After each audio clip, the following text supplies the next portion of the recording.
Two friends meet up to drink some beers and talk about past times. Not yesterday, but long ago, it's scandals, wars and crimes. From Stalin's reign to Prohibition, Tudors, Pompey, Bush and NASA's mission, Edison's spoke, Genghis Khan's rise to victory. Forget your old teacher, it's time for Pint-Sized History. Hi there, and welcome to Pint-Sized History. I'm Joe. And I'm Zack. And we're here to talk about the landmark events that have shaped the modern world we live in today and over a few brewskis. And let me tell you something exciting. In fact, I'll tell you what, I'll let Zack say it. Great Brewery in Hackney are a fantastic independent brewer. They kindly sent us, it's really nice by the way, go check it out, it's an awesome pub. And they sent us 2 crates of beers. I guess it's the first time on the show that we've actually had some form of like sponsorship. But they've sent us a crate. I'm drinking right now the Crate Haze, and I love hazy pale ales, so this is right up my street. As do I, but I'm personally going for a lager myself, just to try something different for this. But who knows? Don't you have a lager every single episode? I do usually have a lager. I am a bit of a lager boy, but I will try one of the hazy ones later on. But yeah, thank you very much, Crate. We appreciate it. Should we do a test? Should we taste it? All right, let's just quickly have a sip. Okay, a quick test. What if we say, "Oh God, that's awful"? I won't, because that was bloody lovely. That's nice. I like it. It's nice, isn't it? Yeah. You can't go wrong with a nice, lovely lager. No, of course not. I think nice. I think hazy pale ale is probably my favourite drinks. Ooh. I think I love like especially to talk about history. Yeah, you need that. Here's a bit of fun history. Do you know why India Pale Ale came into existence? I don't. Is it to do with the way that they were exported back? Yeah, so they export beer from England to India, and they basically had to add more hops to it to make it store well in the long voyage across the sea.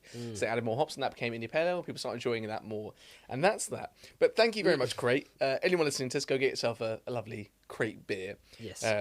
Nice. Shall we dive into the episode? Well, what are we talking about this week, Zack? Let me start. Okay. I'll let you start. And you'll probably be able to guess, because you, read the description of the title of the episode. But also from this. It's a Shakespearean extract. This story shall the good man teach his son, and Crispians shall ne'er go by, from this day to the ending of the world, but we in it shall be remembered. We few, we happy few, we band of brothers. Yeah. So, was this my extract or yours? No, I wanted to say that it's such a good line. For he today that sheds his blood with me shall be my brother. And that should give it away, but we're talking about Henry V. And this is I thought we were talking about Shakespeare. See, you could take that either way. My guy. You could take that either way. But yes, talking about Henry V, which is exciting. Going far back, medieval Britain. 1400s, basically. 1400s? 15th century Britain. Exciting. Or not Britain at the time, England. Yeah. And this was a famous extract taken from Shakespeare's play on Henry V, which has been immortalised. Yes. And subsequently re-immortalised by Kenneth Branagh, I'd say. What a and if you have a minute, watch the speech that I just read there. Kenneth Branagh, King Henry VIII speech. Yeah, just Henry V. Yeah, go on YouTube and watch it. It's a classic of cinema. And also recently re-immortalised again by Timothée Chalamet. It's one of our favourite films, I think. In The King, yeah, I really enjoyed The King. I thought it was underrated. Timothée Chalamet playing Henry V, which is the portrait you can see behind us if you're looking at the visual podcast. That is the portrait of King Henry V of England, and Timothée Chalamet plays kind of the more Shakespearean version of him. I think The King is kind of, because there's no Falstaff. The Falstaff is a character created by Shakespeare in the Henry V play, and they use it for the movie The King, even though Falstaff was not a real person. I think so. Well, sounds like you know an awful lot about it. Maybe you take these. Yeah, please. Actually, notes. Yeah, go on. I'll take them. No, you can't have them. I love this. I'm so fascinated by that. I really, really like Henry V. His story. It's really intriguing. When I was beginning my research for this, I wasn't too sure, or too sold on how it looked for an episode. But the more I dived into it, the more it's like this crazy fucking medieval chaotic story, like very Game of Thronesy. But this is like before War of the Roses, which is like the ultimate what Game of Thrones inspired. Based on, Yeah, absolutely. So just to give a brief summary about Henry V.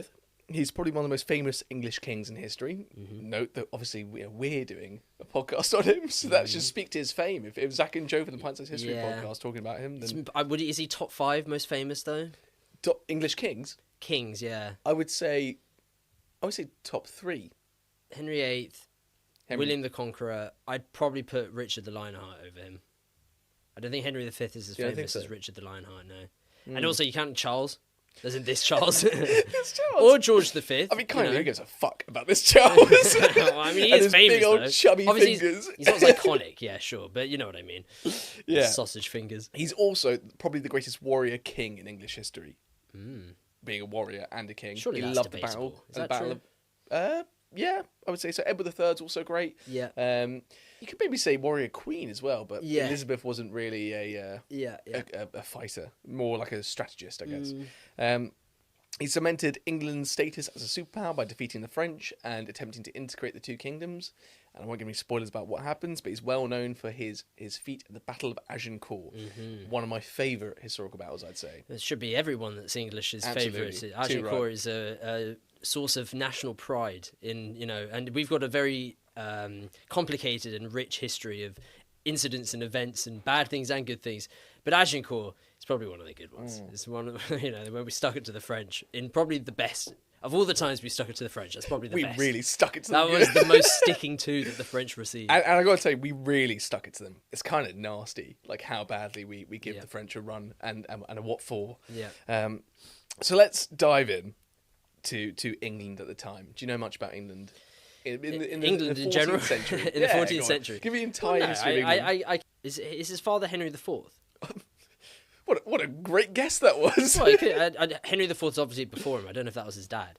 But I don't know that. I couldn't tell you what's happened much before that. But I believe this is either the start of or in the midst of the 100 Years' War. Am I right in thinking? You're right. Okay. I'll go. Yeah, for but it. I don't know that much. I really don't know that much. So please, Right, we're going a bit inform us. further back. So England is obviously not like it is today. It doesn't really comprise Wales, Scotland, parts of Wales, Yeah. parts of Scotland. There's warring between the Scottish and the Welsh, and because of William the Conqueror and his influence, we are essentially tied at the hip historically with the French. And because of William and the Normans and us having titles and holdings in Normandy and in France, like there was an English holding in Calais at the time of Henry V. Yes.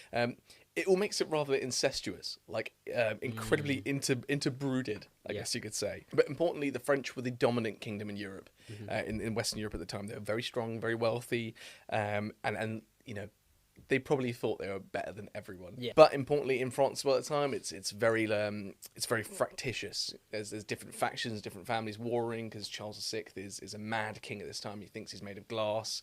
So France is going crazy. England is tied at the hip with France, and things are very confusing.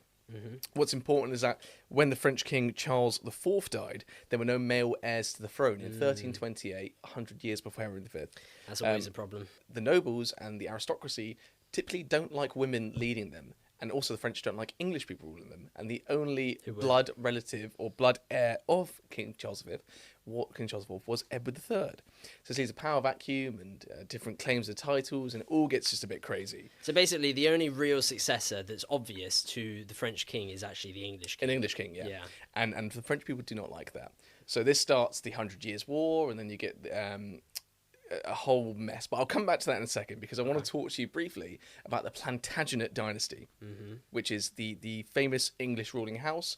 Is that not from William the Conqueror himself? No, this is from the Angevins. So they came from an area called Anjou. And there's four notable branches of the dynasty. One is the main line of the Plantagenet dynasty, which is Henry III, Edward I, Edward II, Edward III, and then Richard II. The Angevins, who later became the kings of England from 1154 to 1216 after William the Conqueror. The House of Lancaster, created by Henry III, and then Henry IV, who then succeeded him as the head of the House of Lancaster. This is because Henry III created the earldom of Lancaster, so they became a cadet branch of the main family. This is like, I don't know if you, obviously we played a lot of Crusader Kings, so you know all about main lines of dynasties and the cadet branches they have, but it all gets incredibly intermingling and weird and confusing. Yeah. As different parts of the family have different claims for different titles, and it's all incredibly political and really confusing. So this bit is confusing, but I need to set out what the Plantagenet dynasty are like. Okay. There's also the House of York. And famously, the York and Lancaster houses had a civil war after Henry V died, called the War of the Roses. War of the Roses. So that happens literally as he dies. After that, it's about 20 years after he dies. Okay, wow. Yeah. The Plantagenets ruled England in some shape or form from 1154 until 1485. But they weren't the most effective rulers. They typically took a lot of power away from themselves. They gave a lot of power to churches.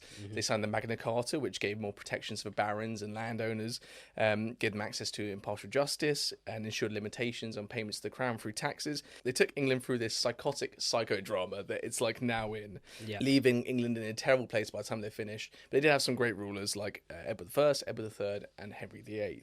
So now we're coming back to Edward III. We briefly talked about what the Plantagenets are like, but we need to go back to Edward III now. Edward III is Henry V's grandfather? He is Henry V's great-grandfather. Great-grandfather, yeah. So he was the son of Edward II, who was widely considered a terrible king, and also rumoured to be gay, which is not very well sought after. I'm trying to think of a really diplomatic way of talking about it. The nobles didn't like gay people, basically. Back then, if you were gay, you were not getting a good time. Was that the reason he was unpopular? He was also like a party animal and flaunting his wealth a little bit. He wasn't a good guy. Nice. And he was overthrown by his wife, Isabella of France. Again, the incestuous nature of English kingships comes into play. And her lover, Roger Mortimer, which I quite like the name. Roger Mortimer. Roger Mortimer, yeah. So Isabella and Roger Mortimer basically overthrow Edward III because no one likes him. He's gay. Because of that, he's going to be hated. Also, it's not actually. No one likes him. He's gay.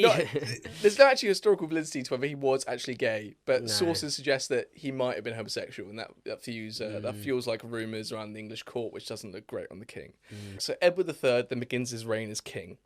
This is after Isabella and Roger Mortimer have been watching over the throne until Edward III comes of age.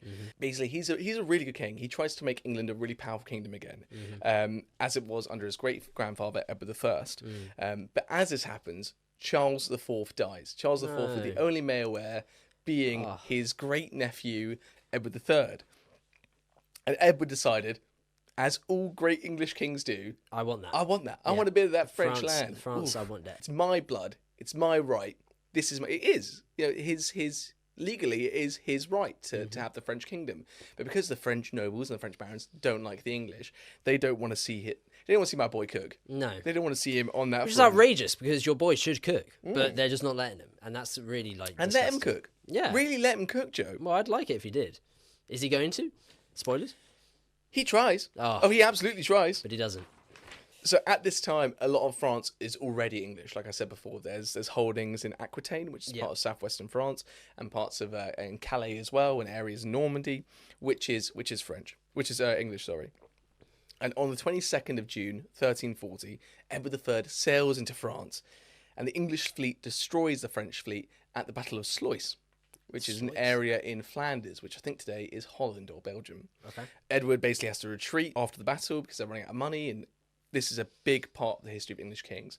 They have to petition Parliament for money. They have to gather money from barons. They're really costly wars, and they can't invade for long periods of time. So they can maybe invade for about a year campaign and then have to retreat back into UK.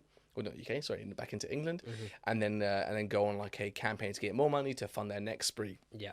So after this incredibly successful battle, they destroyed the French fleet at the Battle of Sluis. Edward retreats, and he comes back 6 years later with a major invasion, landing on the Normandy Cotentin Peninsula. This is really successful, and the English army captured Caen.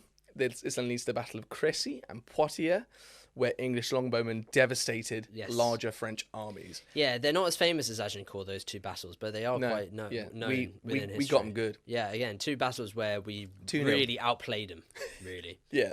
Which is so funny. Edward III was running up and down the wing. We always talk about how different battles are won purely from just a technological advance or something that the enemy is just not prepared for.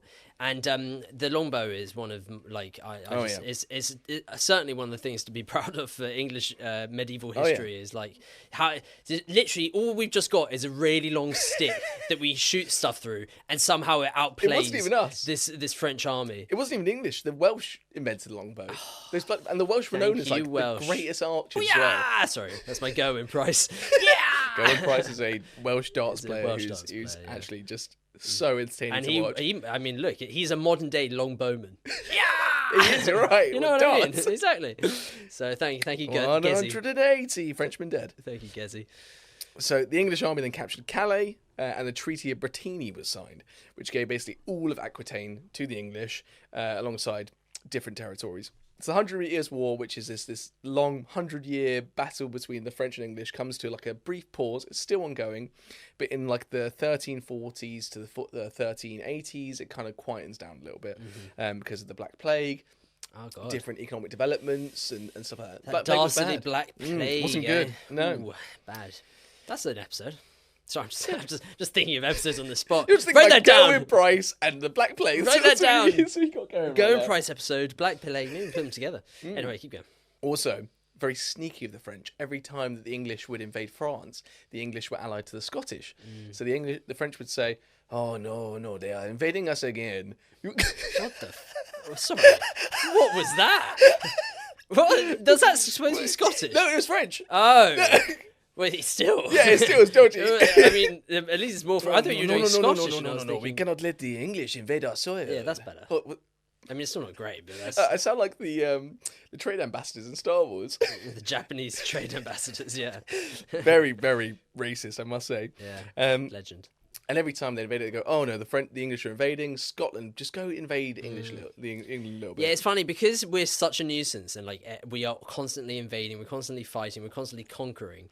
Basically, all of our biggest rivals always have to team up. Oh, yeah. So it's either the French or the Scots. Or when the Americans are trying to revolutionize, they have to use the French. Yeah, It's like they are not just the always French. having to gang up, man. Not just the French. The Americans also use the Spanish and the Dutch as well. Yeah, they 'cause got it. all They had the can't. colonies. No one can 1v1 us. They can't take us on There's themselves, no, can There's they? no 1v1 rust happening in these scenarios. There's always they have to get someone else to double team, to tag team, man. Yeah, can't they just be brave and take us on man? Well, they Not can't. anymore. They I can't. wouldn't like to be taken man on man by the I Americans. mean, now. I tell you one who did. The Battle of Britain, the Germans tried to take us on one-on-one, and they failed. And then we just kept stable got until their we then got backsides our and- big ally. We're like, America, come help. And then we went back at them. That's good. what happens when you 1v1 us. Yeah. Around 1377, Edward dies.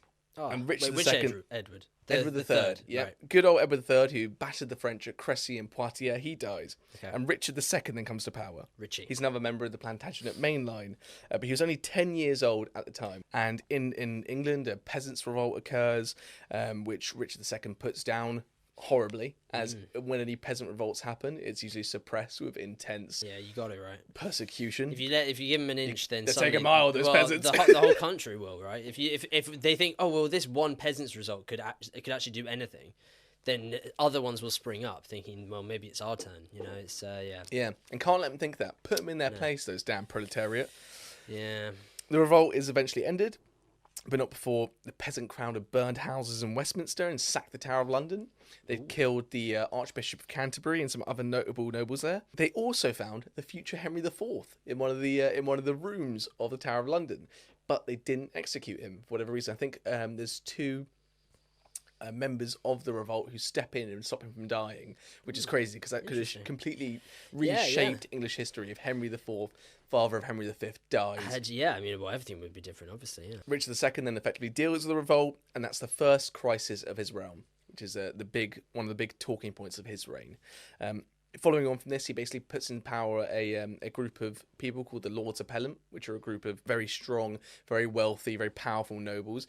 Henry IV is one of them, alongside a number of other people. This leads the barons around the country to get really angry that Richard II has this really strong group of 5 members at the core, these Lords Appellant, and eventually Henry IV is then banished for 10 years. But whilst being banished, he builds up wealth and he builds up allies and eventually comes back to England and overthrows and launches an uprising, taking down Richard II. So Henry IV, by the year 1990s, by the year 1397, has usurped Richard II, and he is now the King of England. He is the first King of England from the House of Lancaster. A rough time span of this between these years. So Edward III, that's a lot of turbulence for the English which is what I'm saying. Edward III dies in 1377. And within 20 years, Richard II has reigned for about 20 years, and then Henry IV has usurped him and become king. Crazy. The first Lancastrian king. While being king, Henry IV did not have an easy time of it. He had a tough time.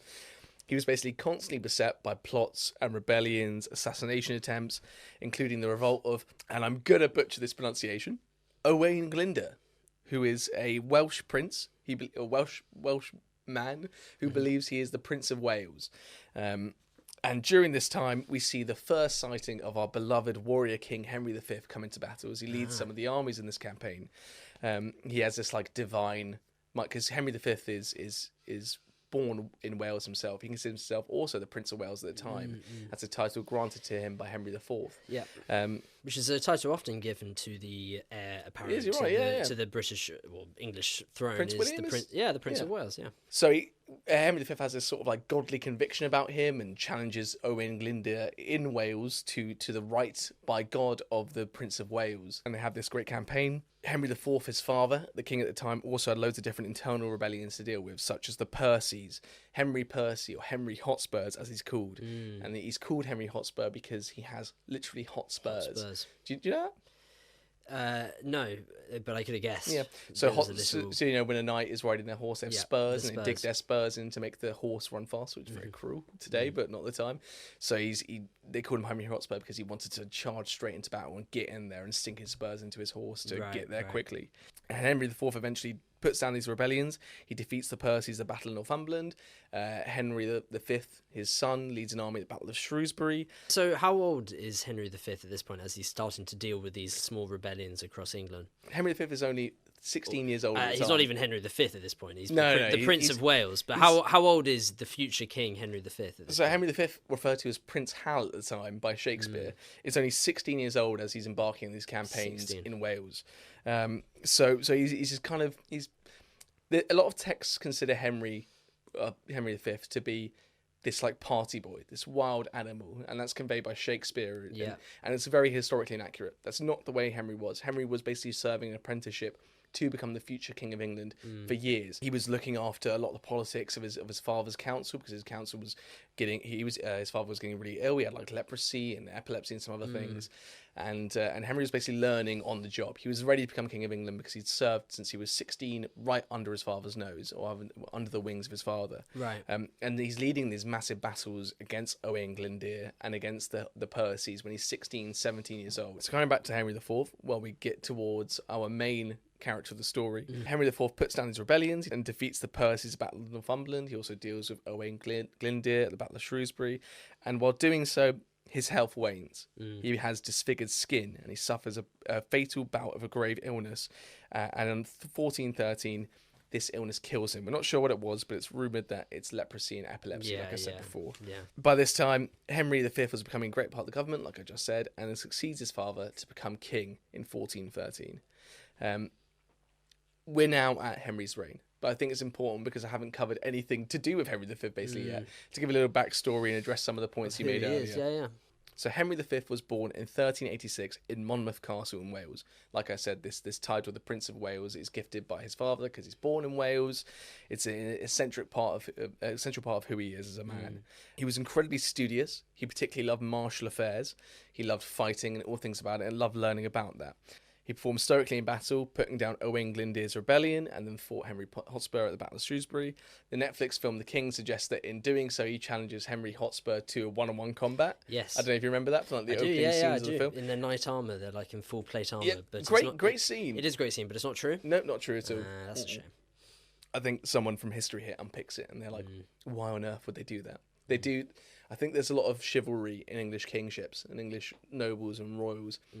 And they have this idea of duelling as an important part of who they are. But you're not going to duel. In reality, why would you? Jesus. I mean, that's such a high-risk solution to a problem that you can solve without killing yourself. Yeah, but I think there's this like Catholic measure to it, because they're all Catholics. They're all incredibly influenced by God and what they think God wants and his values.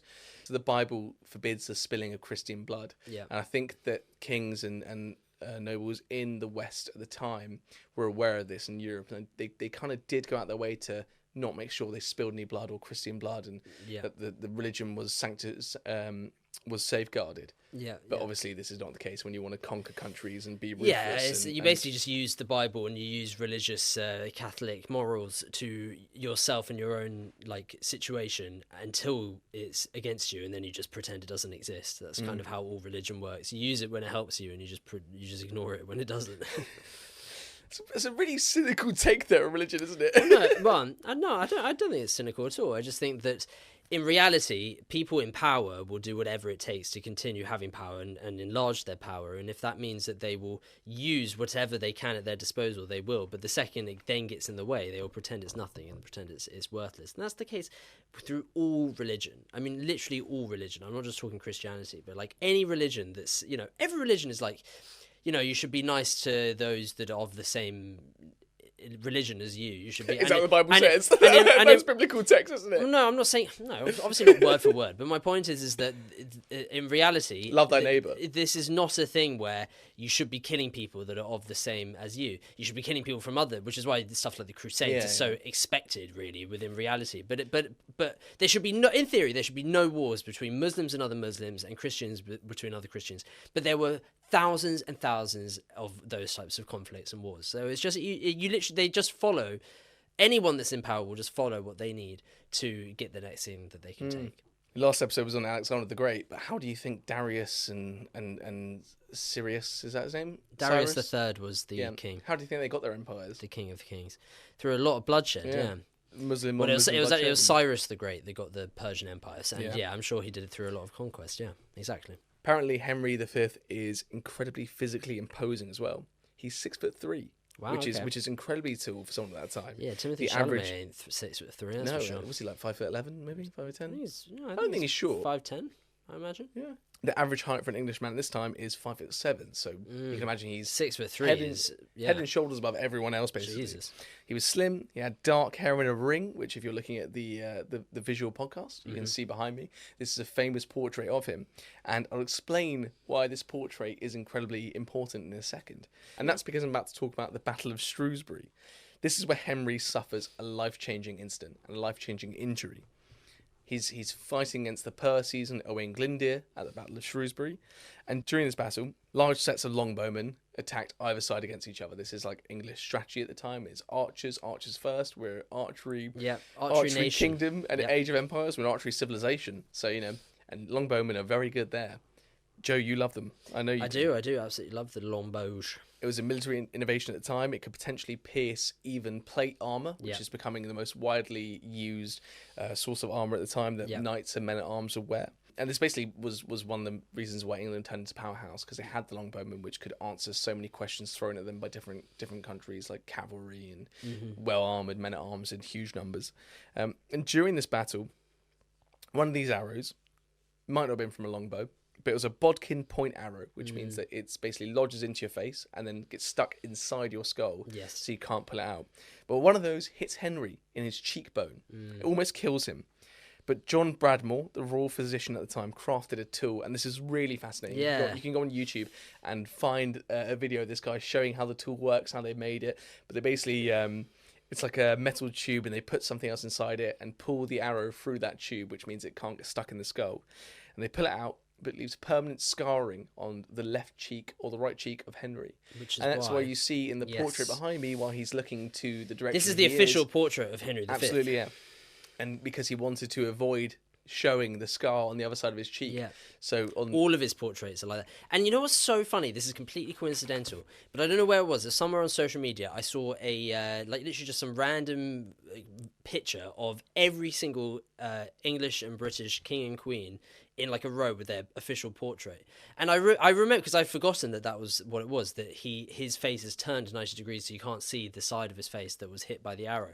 And I remember literally, this is literally yesterday or the day before, and I looked at Henry V and I thought, oh yeah, we're filming the podcast on him, that's his portrait. And then I remember, I was like, why? He's like the only one that is at a 90-degree angle. I was like, I wonder why they did that with that. And I was like, oh, of course that was why, because he literally had an arrow when he was 16 hit into his cheekbone. It's it's a really interesting fact. Incredible he survived that, but that goes testament to Henry as well. He's always right in the thick of the battle. He's always putting himself in danger. He's always well up for the fight and knows that if he wants to inspire the men around him, he needs to be right in the middle of everything. And just like Alexander the Great, just like all these big leaders that inspire the men around them. It's crazy to think that. Like, imagine going to war and serving next to Prince William. It's just never going to happen. Yeah, it is. But incredible, like, inspiration. You can imagine the troops around him being like, just feeling incredibly more moralised at the fact they had the king with them.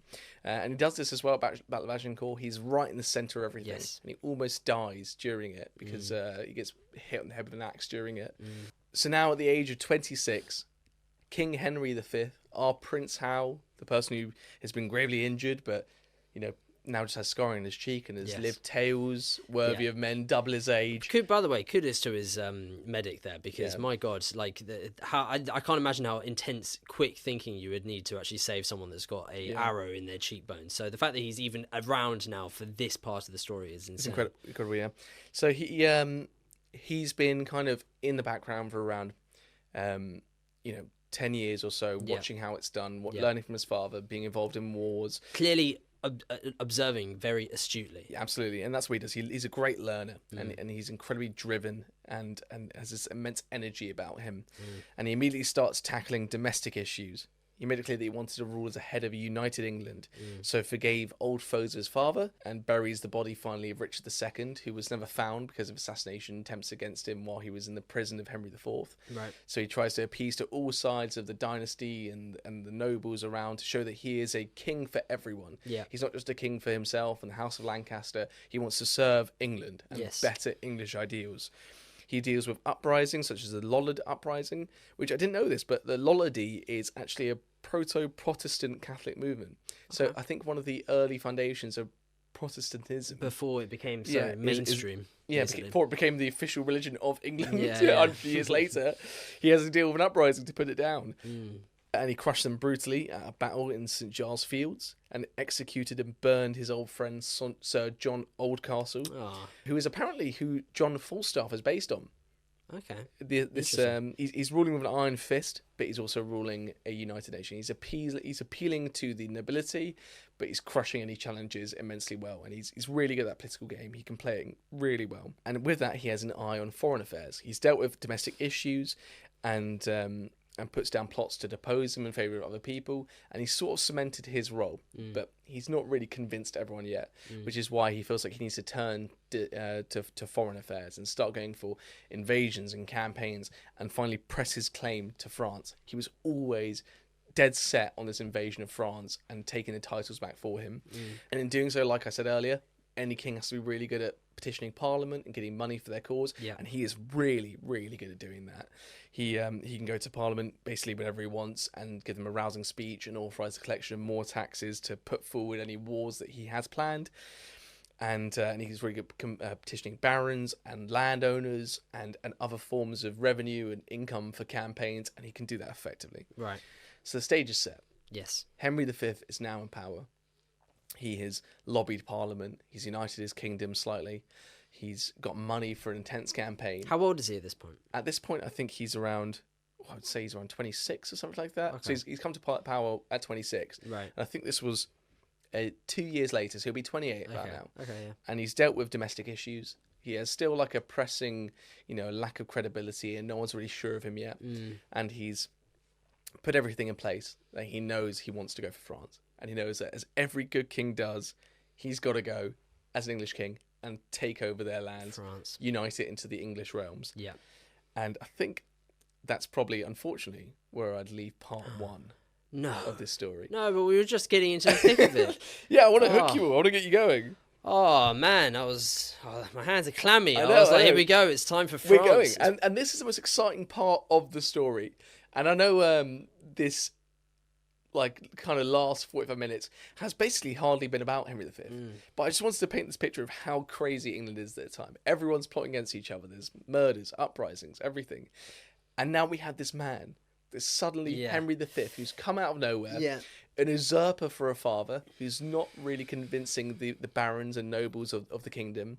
And he's decided to go on this great campaign and conquer France. Honestly, what unites people more than the idea of sticking it to an external enemy? And in a sense of, even if it's internal or external, the idea of all of us working together. It's one thing to say, because so many leaders do this throughout history. I want to be a ruler for the whole country. I want to be a leader for all of us, not just the people that voted for me, but all of us. Not just the people that like me, but for all of us. And in reality, you need to then prove it. And one way that you can prove it is to convince people that there's an enemy that we should all be united against and we should go towards them. And Henry V literally takes that and runs with it.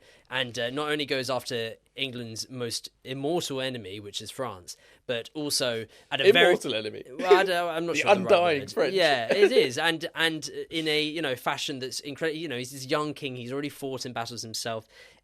I'm sure there are plenty of rumours about him and his cheekbone with his, that he was shot in a battle before. It's like the story kind of tells itself, and that will be the case for the average English peasant that's heard about this boy king, and they're like, he wants to go for France. No, not a boy anymore. Don't mind that. To many people, he's a boy. I mean, obviously but if he comes into power at 26, sure, he's 26, but he's, for many people, that's he's 26 is a good life at the time. No, I know, but I I'm sure that the average person isn't thinking 26. Oh, what a mature man! It's like, come on, he's got to prove himself still. He's still got to prove himself, and I think it's interesting. You got ahead of me there, but I did have noted down in my notes because it's so obvious, isn't it? Like, to unite a kingdom, attack a foreign enemy. Yeah. How many times can you remember it? Or like some big notes from history. Last episode, Alexander the Great, pretty much the same thing. I had a couple here off the top of my head, and I'm not sure how relevant they are, but like very recently, Afghanistan and Iraq for Bush and Blair. Yeah. The Vietnam War for Nixon and Johnson. Yeah. It was before them, wasn't it? I thought it was Eisenhower that started that war. Vietnam? Yeah. No, Eisenhower was the 50s. It was Korean War. No. Yeah. I'll bet you £10 right now that Eisenhower had nothing to do with Vietnam. Nothing to do with it. Well, maybe something, but nothing to do with the actual declaration of American war against Vietnam. Who was it after? Yeah, I'll bet that. £10. Yeah, all right. Shake my hand. I think that the Vietnam War started under Eisenhower. Yeah, it didn't, but sure. Okay, well, I'm happy to lose £10. I said Germany, World War II. Yeah.